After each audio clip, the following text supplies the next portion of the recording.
आज अपन पढ़ रहे हैं कांग्रेस प्रणाली, चुनौतियां और पुनर्स्थापना। सबसे पहले हम बात करें छोटी सी कि कांग्रेस का चुनाव चिन्ह क्या है। क्या बताओ, कांग्रेस का चुनाव चिन्ह हाथ है। क्या है? हाथ तो बेटा वर्तमान में है। पहले कांग्रेस का चुनाव चिन्ह क्या था? पहले क्या था बताओ? बैलों की जोड़ी, दो बैल। पहले क्या था?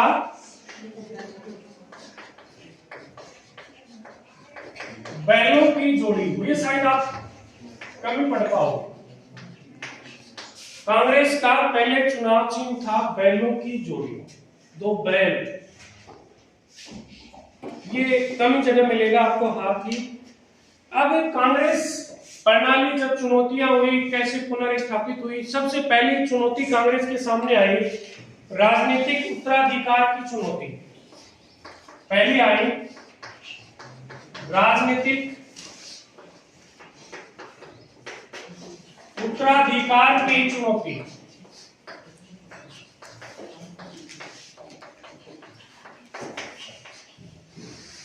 देखिए, वैसे तो 1947 में हमारे प्रधानमंत्री कौन थे? पंडित जवाहरलाल नेहरू। लेकिन पहले आम चुनाव हुआ 1952 से लेके और 1964 तक। किनका कार्यकाल रहा? पंडित जवाहरलाल नेहरू का।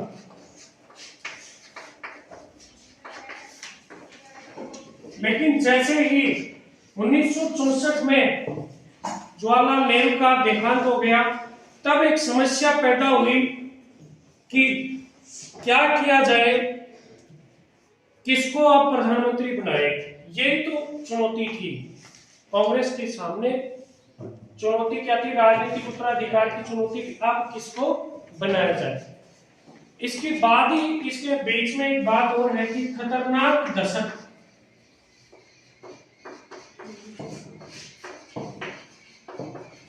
1960 को खतरनाक दशक भी कहा जाता है।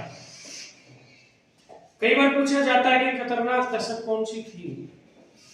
1960 के दशक को खतरनाक दशक कहा जाता है। क्यों कहा जाता था? क्योंकि उस समय देश का विभाजन होने के पश्चात जातीय, धार्मिक, सांप्रदायिक हिंसा ज्यादा थी, गरीबी थी, भूखमरी थी, लोगों के पास संसाधनों का अभाव था, बहुत सारी समस्याएं थी। मुख्यतः सांप्रदायिक हिंसा ज्यादा थी। इसलिए 1960 के दशक को खतरनाक दशक के रूप में जाना जाता है। ये ऑब्जेक्टिव क्वेश्चन बनता है ये भी। और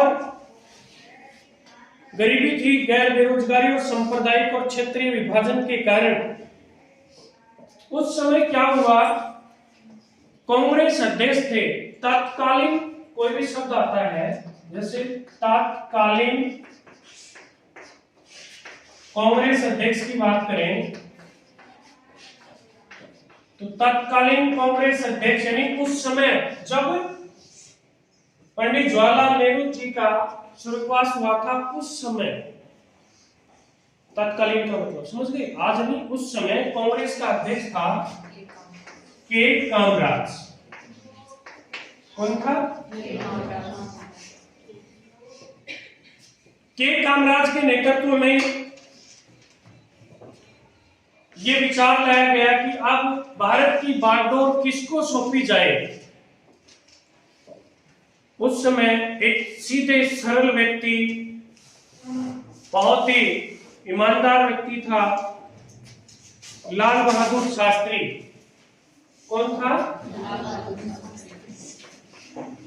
लाल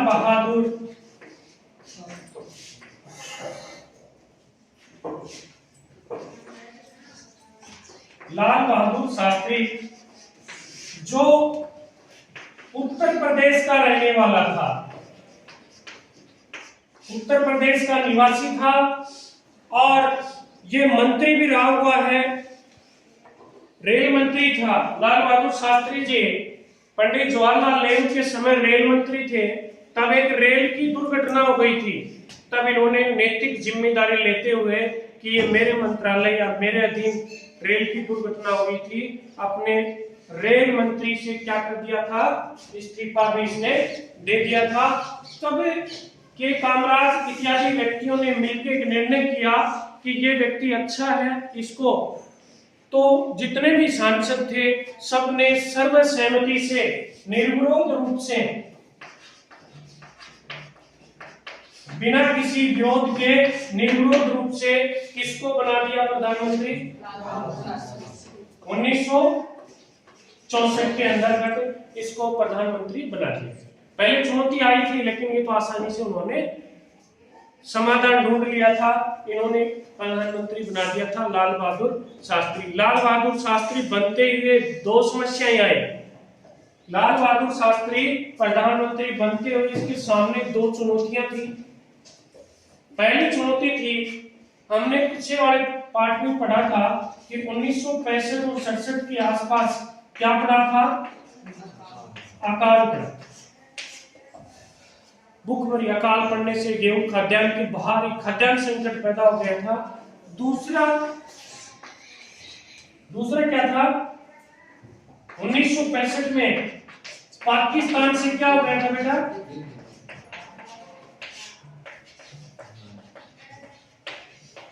और साथ ही 1962 में चीन से युद्ध हुआ था। उसके बाद की जो हमारी अर्थव्यवस्था डगमगा रही थी उसका भी हम सामना कर रहे थे। ये दोनों चुनौतियों को लाल बहादुर शास्त्री जी ने बड़े ही तन्मयता से अपनी योग्यता का परिचय देते हुए, बहुत विद्वान व्यक्ति थे, इन्होंने तभी तो कहा था कि इसने लाल बहादुर शास्त्री ने नारा दिया था, जय जवान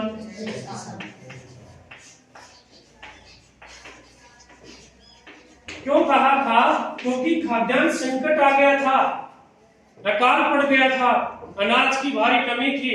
जय जवान और जय किसान, और उस समय गेहूं का आयात हमने अमेरिका से भी किया था। उस समय लाल बहादुर शास्त्री ने ये तक भी कहा था कि मेरे देश के नौजवान एक समय खाना खाएंगे, उसकी पालना भी की, जिसका सुधार भी हुआ। 1965 में पाकिस्तान ने भारत के ऊपर हमला किया और भारत उसके अंदर विजयी हुआ, और विजयी होने के पश्चात जैसे ही युद्ध समाप्त हुआ, पाकिस्तान हार चुका था, उस समय सोवियत संघ होता था। क्या होता था, सोवियत संघ होता था। सोवियत संघ के अंदर बहुत सारे गणराज्य थे। उसके अंदर एक ताशकंद नाम की जगह, पहले तो सोवियत संघ में थी, ताशकंद नाम की जगह है। आज एक देश है उज्बेकिस्तान। उज्बेकिस्तान, ये उज्बेकिस्तान की क्या है बेटा, राजधानी ताशकंद। उज्बेकिस्तान एक देश है जिसकी ये क्या है, राजधानी है। पहले ही सोवियत संघ थे, हमने पढ़ा कि बहुत सारे देशों को मिलकर एक गुट बना हुआ था। इस तरह से साम्यवादी गुट था, ये समाजवादी गुट था, इसी तरह पूंजीवादी अमेरिका। आज वो सोवियत संघ 1991 में विघटन हो गया, और ताशकंद है वो उज्बेकिस्तान एक देश है जिसकी क्या है, राजधानी है। यहाँ सोवियत संघ की मध्यस्थता में भारत और पाकिस्तान दोनों को बुलाया, तो भारत की ओर से हमारे प्रधानमंत्री लाल बहादुर शास्त्री जी, ये समझौता था 10 जनवरी 1966 ईस्वी को, और हमारे प्रधानमंत्री जी वहां गए, और पाकिस्तान की ओर से वहां का राष्ट्रपति मोहम्मद आयूब, पाकिस्तान का राष्ट्रपति पहुंचा वहां, मोहम्मद आयूब, दोनों पहुंच गए वहां समझौते करने के लिए। भारत से तो गए हमारे प्रधानमंत्री लाल बहादुर शास्त्री, पाकिस्तान से वहां का राष्ट्रपति मोहम्मद आयूब खान वहां पहुंचे। 10 जनवरी 1966 को समझौते के तहत कहते हैं कि समझौता होने के पश्चात वहां हृदयघात से लाल बहादुर शास्त्री जी का वहां देहांत हो गया। यानी 10 जनवरी 1966 को उनका वहां क्या हो गया, देहांत हो गया। तो ये मात्र लाल बहादुर शास्त्री जी 1900 कब बने थे, 64 में, और कब तक रहे, 1966 ईस्वी तक इन्होंने कार्य किया। कांग्रेस के सामने दोबारा वही समस्या आ गई। पहले तो जब जवाहरलाल नेहरू जी का स्वर्गवास हुआ था, देहांत हुआ, तब उत्तराधिकार की समस्या आई थी। तब तो किसको बना दिया था, लाल बहादुर शास्त्री को। और अब जैसे ही लाल बहादुर शास्त्री खत्म हुए, तब दोबारा वही समस्या पैदा हो गई। हमने देखा कि 1966 में लाल बहादुर शास्त्री जी का देहांत हो गया। कांग्रेस में पुनः वही समस्या पैदा हो गई, उत्तराधिकार का। पहले तो कि कामराज ने सड़क लिया था, अब शास्त्री जी के बाद जैसे इंदिरा गांधी जी, उस समय क्या हुआ कि लोगों ने निर्विरोध नहीं हुआ। उस समय मोरारजी देसाई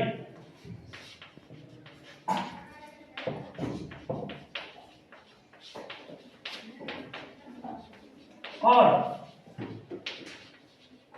इंदिरा गांधी जी, इन दोनों में के मध्य मुकाबला हुआ, संघर्ष हुआ कि किसको बनाया जाए। मोरारजी अकेले निर्विरोध वाली बात नहीं आई। मोरारजी ने कहा कि मेरे को बनाओ। मोरारजी देसाई बंबई प्रांत के सीएम थे, बंबई प्रांत के क्या थे, मुख्यमंत्री। मोरारजी देसाई ये कह रहे कि प्रधानमंत्री मेरे को बनाए। जो बंबई प्रांत है, आजकल महाराष्ट्र और गुजरात दोनों को मिला के था। महाराष्ट्र और दोनों पहले किस नाम से जानते थे, बंबई प्रांत के नाम से जानते थे। आज दो भी महाराष्ट्र और गुजरात। तो ये तो यहाँ का सीएम था। इंदिरा गांधी जी भी कांग्रेस की अध्यक्ष रह चुकी थी, पूरे भारत की अध्यक्ष रह चुकी थी, और शास्त्री जी के समय मिनिस्टर भी थी। सूचना एवं प्रसारण मंत्रालय इसके अधीन था।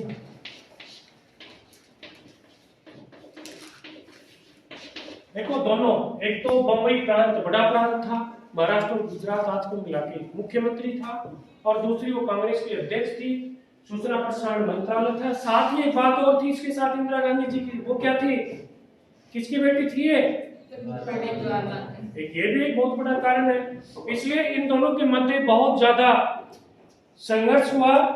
कांग्रेस ने क्या किया कि भाई करते हैं कुछ न कुछ, क्या करते हैं, इसने कहा कि हम, कांग्रेस की जो भी मेन कमेटी थी उसने निर्णय लिया कि वोट डलवाए जाएंगे, और वोट में जो जीतेगा उसको प्रधानमंत्री बना देंगे। क्या होगा, वोट लेंगे, और वोट भी कैसे करेंगे, गुप्त मतदान होगा। क्या होगा बेटा, गुप्त मतदान होगा। इन दोनों में जो जीतेगा वो बन जाएगा। गुप्त मतदान हुआ, कौन बना बेटा, गुप्त मतदान में 2/3 से अधिक सांसदों ने किसको चुना, इंदिरा गांधी जी को।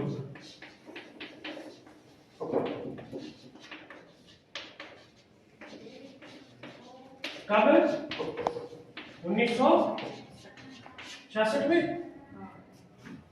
2/3 से ज्यादा नहीं, ज्यादातर आदमी ने इंदिरा गांधी को चुन लिया। क्यों चुना था, उसके पीछे भी बहुत सारे कारण है कि कांग्रेस के पुराने लीडर ऐसे सोच रहे थे, मोरारजी देसाई तो पुराना आदमी है, मुख्यमंत्री रह चुका, हर चीज की जानकारी है, ये तो हमारी मानेगा ही नहीं। और इंदिरा गांधी जी को इतना ज्ञान नहीं है। तो कांग्रेस के वरिष्ठ नेता सोच रहे कि ये तो हमारी चालाकी खातर सब मिलकर किसको बना दिया, इंदिरा गांधी जी को सब ने सीएम बना दिया। इंदिरा गांधी जी ने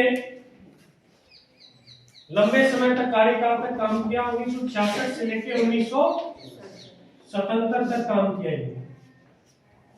फिर वैसे दोबारा भी काम किया था 1980 से 1984, 2 बार बीच में हट गई।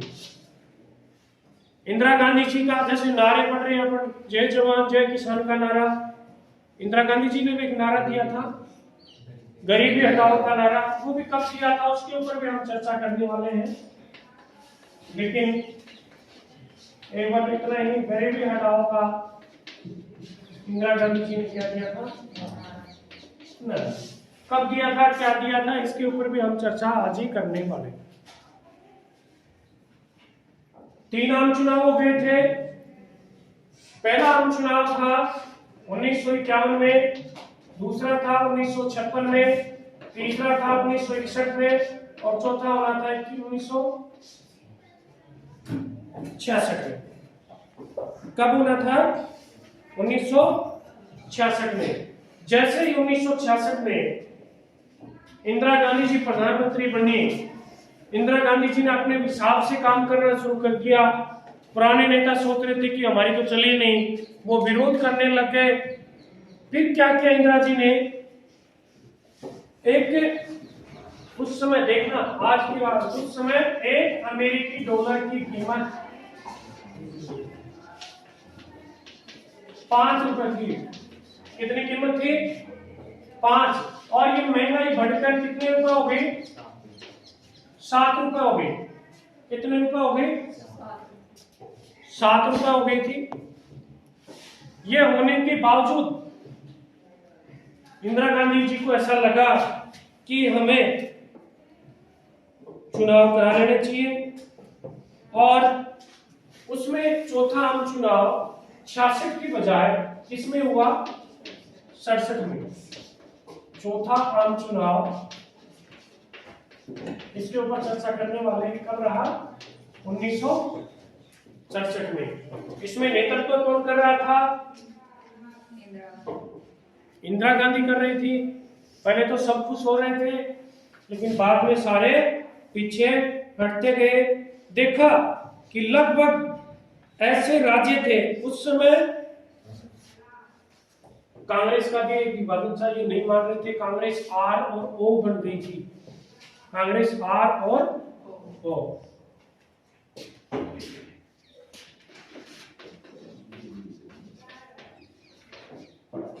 अभी आगे आएगा, चर्चा करेंगे। चौथा आम चुनाव में ज्यादातर सफलता, केंद्र के अंदर तो कांग्रेस सरकार बन गई, लेकिन लगभग 9 राज्यों में कांग्रेस की सरकार नहीं बनी। कितने राज्यों में? 9 राज्यों में सरकार नहीं बनी। 7 राज्यों में तो हार गए और 2 राज्यों में दल बदल, पार्टी बदलने जीतने के बाद वैसे सरकार नहीं बनी। कुल मिलाके भारत में उस समय जितने राज्य थे उनमें से 9 राज्यों के अंदर बेटा सरकार कांग्रेस की नहीं बनी। वो 9, उस समय गठबंधन की भी शुरुआत हुई। कांग्रेस ने, यानी इंदिरा गांधी जी ने भारतीय कम्युनिस्ट पार्टी से हमेशा गठबंधन किया। कौन सी पार्टी? भारतीय कम्युनिस्ट पार्टी से समर्थन किया, क्योंकि सीटें कम थी, उससे गठबंधन किया। इस तरह से उनका चलता गया। पंजाब, हरियाणा, उत्तर प्रदेश, मध्य प्रदेश, बिहार, पश्चिम बंगाल, उड़ीसा, मद्रास और केरल, इन राज्यों के अंदर सरकार नहीं बनी। उस समय क्या हुआ, जैसे मैंने चर्चा की कि 7 राज्यों में तो कांग्रेस हार चुकी थी और 2 राज्यों में दल बदल किया। कांग्रेस आई थी पर बदल गया, यानी उस समय दल बदल का एक नया किस्सा था। दल बदल, दल बदल क्या होता है कि आपने कांग्रेस पार्टी से चुनाव लड़ा, जीत गए, जीतने के पश्चात दूसरी पार्टी ज्वाइन कर ली, तो वो दल बदल हो गया। एक आया राम गया राम की कहानी आई। आया राम गया, दल बदल से संबंधित है। आया राम गया राम की कहानी, यानी मनमर्जी पार्टी बदल ली। एक हरियाणा से जुड़ी हुई ये कहानी है। एक व्यक्ति था जिसका नाम था गयालाल। 1967 में गयालाल था। गयालाल कहाँ का था बेटा? हरियाणा का। इसने चुनाव लड़ा, कांग्रेस की सीट पे लड़ा और जीत गए। कांग्रेस के बाद ये यूनाइटेड फ्रंट में चला गया, फिर कांग्रेस में आ गया। पहले कांग्रेस में था, फिर पार्टी छोड़ दी, यूनाइटेड फ्रंट में चला गया, फिर वापस कांग्रेस में चला गया। अरे 9 घंटे में तो 2-3 पार्टी छोड़ ली थी, मात्र 9 घंटे में। कभी कांग्रेस में एक पैर जाकर रखते यूनाइटेड फ्रंट में, फिर कांग्रेस में। तो उस समय राव वीरेंद्र सिंह यादव बोल दो या राव वीरेंद्र सिंह थे।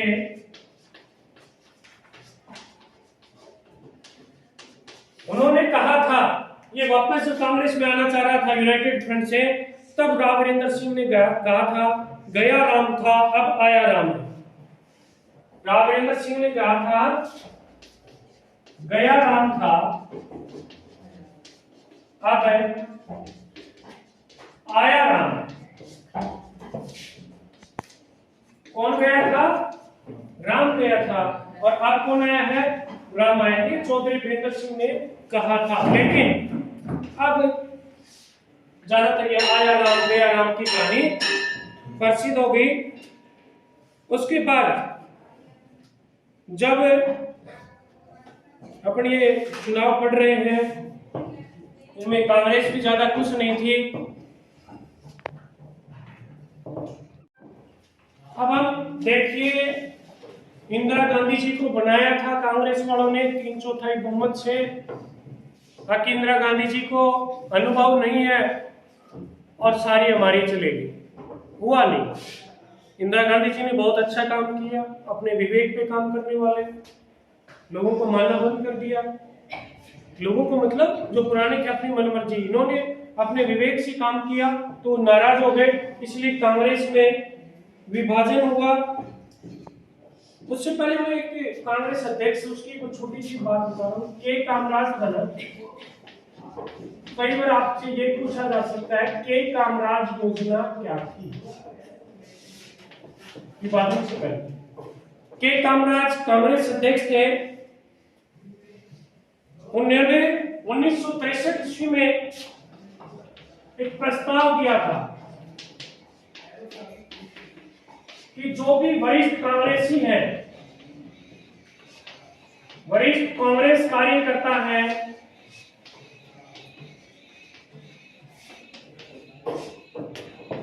तो क्या दे देना चाहिए? क्या दे देना चाहिए? इस्तीफा।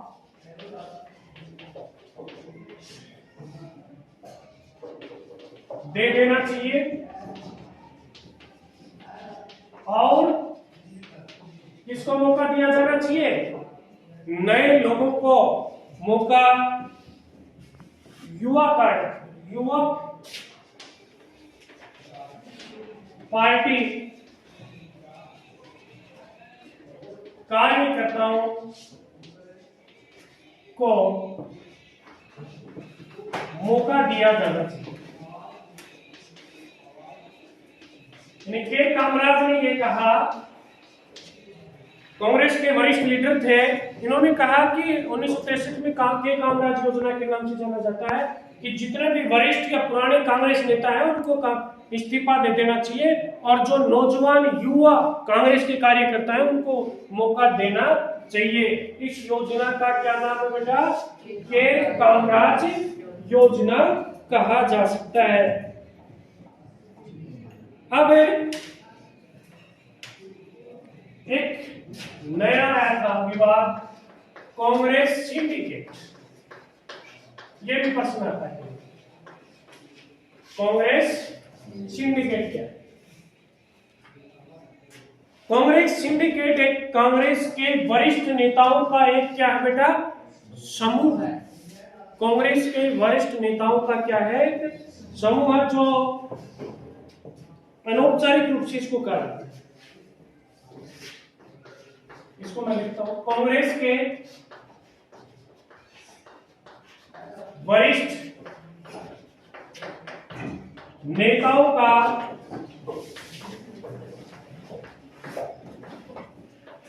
के समूह को अनौपचारिक रूप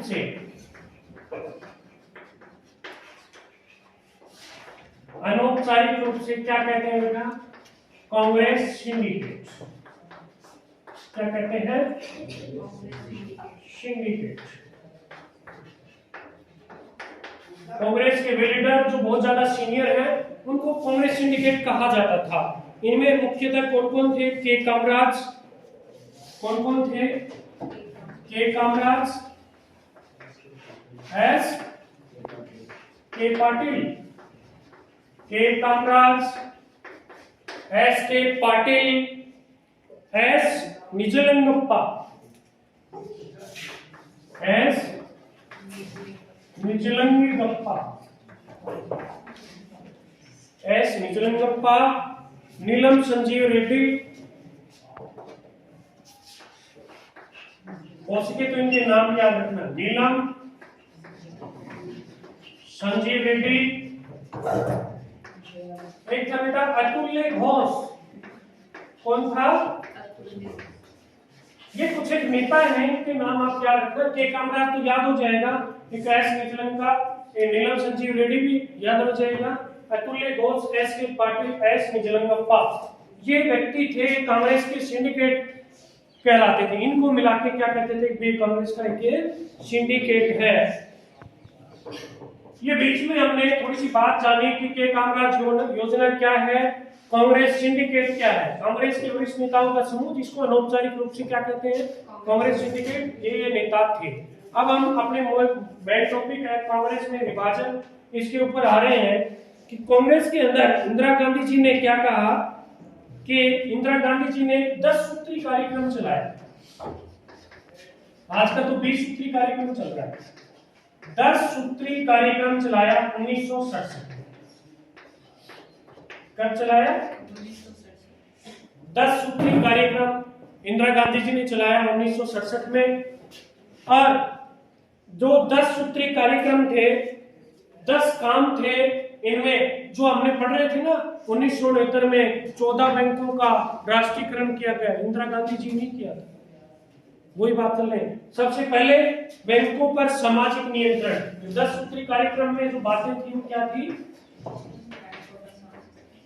बैंकों पर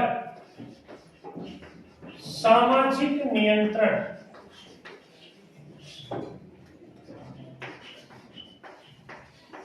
बैंकों पर क्या था बेटा? सामाजिक नियंत्रण। इसी के तहत 14 बैंकों का राष्ट्रीयकरण किया गया था। आम बीमा का राष्ट्रीयकरण, जैसे LIC वगैरह है, पहले प्राइवेट हाथों में थी बेटा, अब दोबारा प्राइवेट की ओर जा रही है। आम बीमा का नियंत्रण,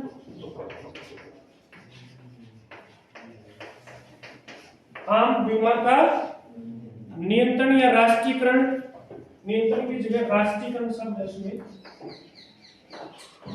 राष्ट्रीयकरण यानी निजी क्षेत्र, सहकारी क्षेत्र की जगह सार्वजनिक क्षेत्र पे अधिक महत्व दिया गया। शहरी संपदा और आय के परिसीमन, शहरी संपदा और आय का क्या? परिसीमन। और हम देखें इसी के साथ खाद्यान्न का सरकारी वितरण, क्योंकि खाद्यान्न संकट आया हुआ था कुछ एक समय पहले। खाद्यान्न का सार्वजनिक क्या बेटा? वितरण। ये सारे काम हो गए। 10 सूत्री कार्यक्रम चलाया कि ये काम सरकार करेगी। और एक बहुत महत्वपूर्ण काम भूमि सुधार, इस पे भी अपन चर्चा करेंगे। भूमि सुधार और गरीबी उन्मूलन का इन्होंने गरीबी, ग्रामीण गरीब को आवासीय भूखंड देना, ग्रामीण गरीब को आवासीय क्या देना बेटा? भूखंड देना।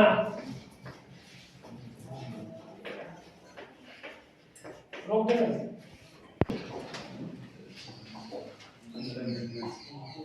राष्ट्रपति का चुनाव 1969, यानी उस समय तत्कालीन राष्ट्रपति थे जाकिर हुसैन जी। कौन थे? जाकिर हुसैन जी का स्वर्गवास हो गया, स्वर्ग में रहने लगे। तब चुनाव तो होने थे, जाकिर हुसैन जी की क्या हो गई थी बेटा? मृत्यु। तब चुनाव होने थे, तब कांग्रेस पार्टी ने क्या किया कि उस समय कांग्रेस का उम्मीदवार, कांग्रेस से उम्मीदवार नीलम संजीव रेड्डी को बनाया गया। नीलम संजीव रेड्डी। बेटा आपने यह भी देखा कि नीलम संजीव रेड्डी सिंडिकेट कांग्रेस का भी सदस्य था और ये तत्कालीन लोकसभा अध्यक्ष था। तत्कालीन लोकसभा अध्यक्ष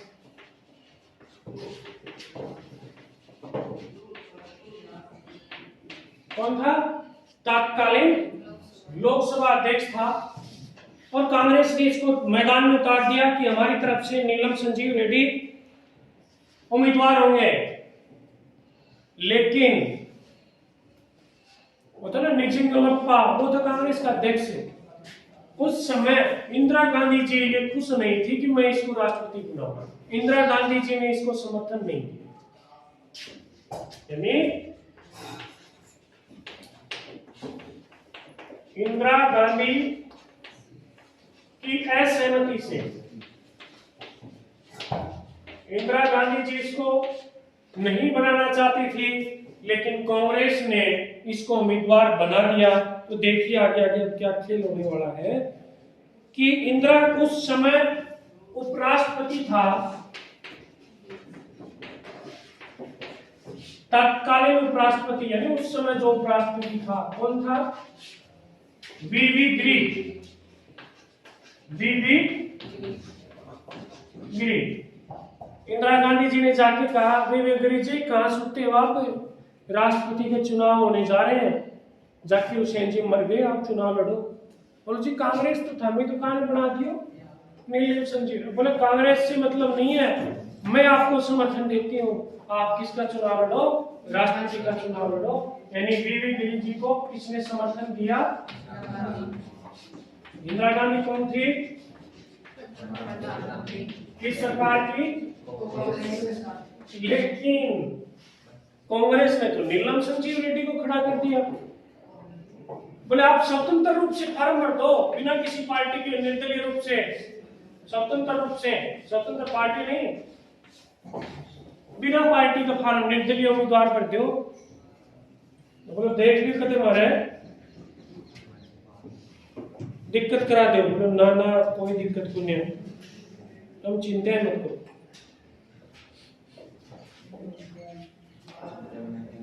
मोरारजी देसाई उस समय एस निजलिंगप्पा कांग्रेस अध्यक्ष कौन था? तत्कालीन कांग्रेस अध्यक्ष है उस समय जब की बात है, कौन था? एस निजलिंगप्पा।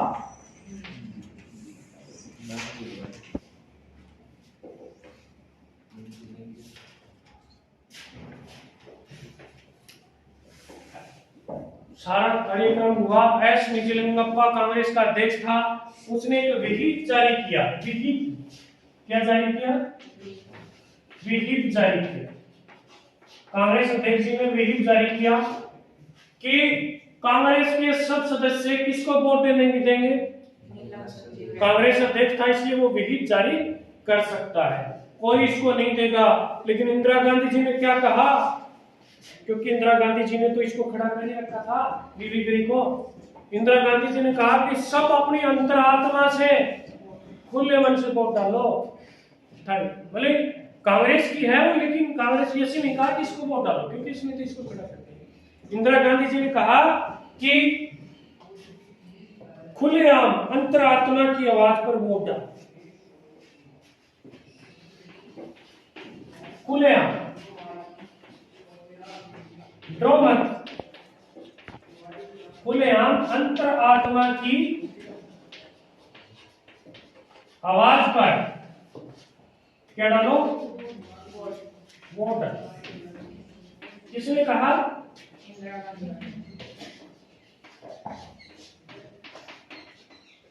देखो, आपको जब कांग्रेस पार्टी या किसी भी पार्टी का अध्यक्ष व्हिप जारी करता है और यदि उसकी नहीं सुनी जाती है तो वो पार्टी से निकाल देते हैं। और जब भारत की प्रधानमंत्री तत्कालीन इंदिरा गांधी जी ये कह रही कि आप खुलेआम अपने अंतरात्मा की आवाज पे जिसमें भी वोट डालना है डाल दो, कोई टेंशन नहीं, सीधा सा संकेत किसकी तरफ था? वीवी गिरी। और लोगों ने वीवी गिरी को जिता दिया। कौन विजय हुआ?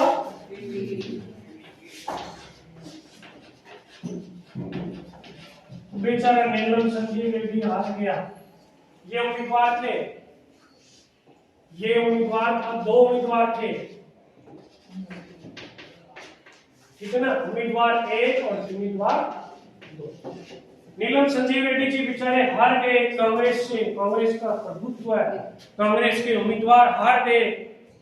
अब एस निजलिंगप्पा को बुखार हो गया कि क्या किया जाए, मार दिया जाए, छोड़ दिया जाए, क्या क्या हो, क्या करें, करे क्या? उसने इंदिरा गांधी जी को कांग्रेस से निकाल दिया। क्या कर दिया? इंदिरा गांधी जी को कांग्रेस से निकाल, प्रधानमंत्री देश की, उसको कह दिया कांग्रेस पार्टी से बाहर। इंदिरा गांधी जी ने कहा नहीं, मैं कांग्रेस पार्टी, मेरे पास ज्यादा प्रभुत्व है, उनकी क्यों मानो? तो कांग्रेस के उस समय दो टुकड़े हुए, मैं इधर लिख देता हूं, कांग्रेस के टुकड़े हुए, आजाद नहीं हुए, दो हुए, कांग्रेस के टुकड़े दो। कब हुए बेटा? 1969 में। एक तो बनी कांग्रेस ओ और एक कांग्रेस आर,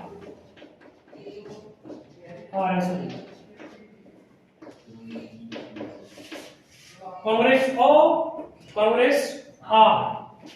ओ का मतलब ओल्ड, पुरानी, बूढ़ी कांग्रेस, और आर, आर का मतलब क्या होता है? Revisionist, revisionist, revisionist.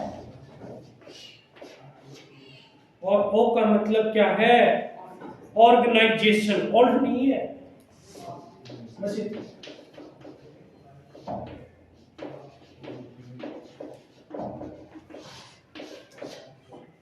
वैसे मैंने ओ तो जैसे याद करने के लिए बता दिया, ओल्ड।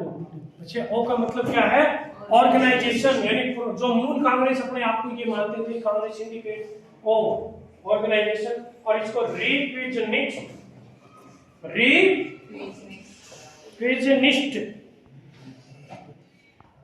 रिविजनिस्ट, ठीक है। ये बेटा नई कांग्रेस,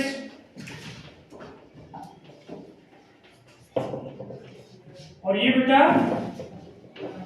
पुरानी कांग्रेस। पुरानी कांग्रेस को कौन संभाल रहे? सिंडिकेट कांग्रेस के सदस्य, और इसमें कौन संभाल रहे? इंदिरा दो। लेकिन इंदिरा गांधी जी ने इस्तीफा नहीं दिया, चल रही अपनी ताकत दिखाने के लिए, बहुत ही बोल्ड थी वो। और फिर दोबारा चुनाव हुए 1971 के अंदर, कांग्रेस के चुनाव हुए।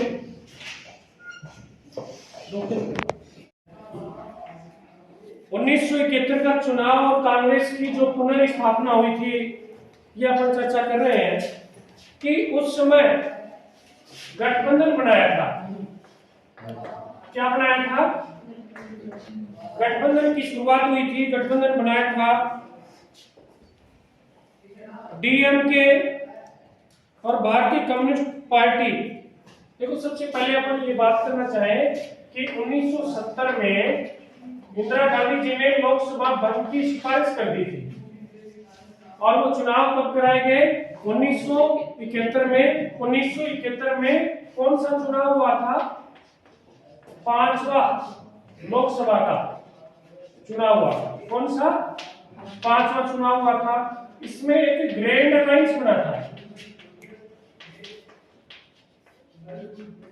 कई बार पूछा जाता है ग्रैंड अलायंस क्या होता है? ग्रैंड अलायंस गैर साम्यवादी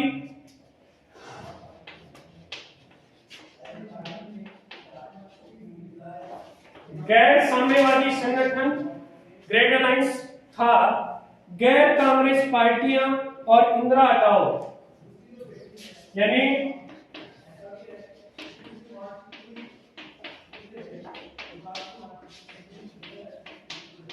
एक ग्रेट अलायंस बनाया गया था, महान गठबंधन किया गया था।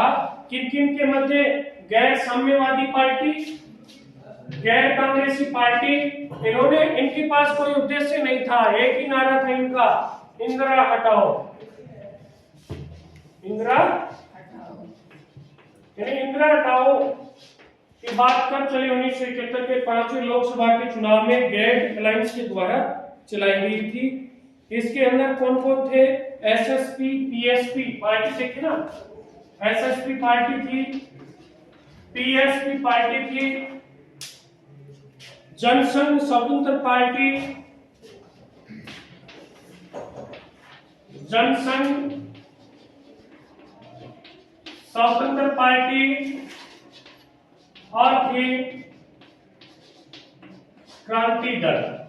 ये पार्टियां मिलकर सब कांग्रेस को भगाना चाह रही थी और कांग्रेस ने, केवल इंदिरा गांधी जी ने कांग्रेस के साथ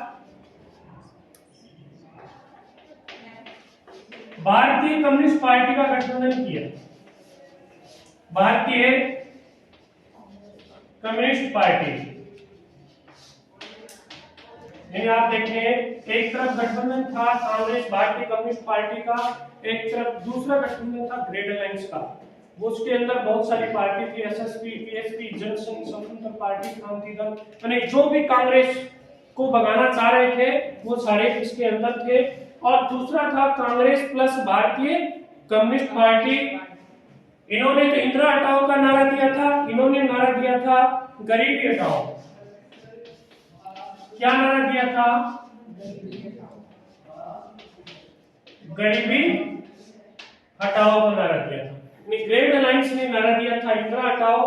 कांग्रेस प्लस भारतीय कम्युनिस्ट पार्टी, इन्होंने नारा दिया था गरीबी हटाओ। ये वो गरीबों के लिए काम कर रहे थे। वह बहुत भूमिहीन, किसान, दलित, आदिवासी, अल्पसंख्यक, महिला, बेरोजगारों ने क्या किया? समर्थन दिया था। और कांग्रेस और इस गठबंधन को 375 सीट प्राप्त हुई थी।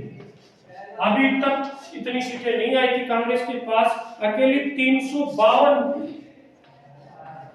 सीटें किसको मिली थी? कांग्रेस को। 352 सीटें किसको मिली थी? कांग्रेस को। और जो कांग्रेस ओ था,